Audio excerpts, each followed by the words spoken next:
தற்போதைய அண்மை செய்தியை பார்த்துக் கொண்டிருக்கிறோம். ஜூன் 4ஆம் தேதி மக்களவை தேர்தல் முடிவுகளுக்கான வாக்கு எண்ணிக்கையின் போது மோதல்கள் நடக்காமல் தடுக்க வேண்டும் என்றும் அதற்கான கூடுதல் பாதுகாப்பை தர வேண்டும் என்றும் காவல்துறையினருக்கு தலைமைச் செயலாளர் சிவதாஸ் மீனா உத்தரவு பிறப்பித்திருக்கிறார்.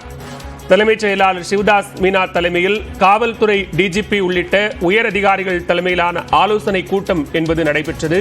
இந்நிலையில் வாக்கு எண்ணிக்கையின் போது சட்டம் ஒழுங்கு சீராகவும் மோதல்களை தடுக்கக்கூடிய வகையிலும் காவல்துறை கூடுதல் பாதுகாப்பை தர வேண்டும் என்று தலைமைச் செயலாளர் சிவதாஸ் மீனா காவல்துறை அதிகாரிகளுக்கு உத்தரவு பிறப்பித்திருக்கிறார்.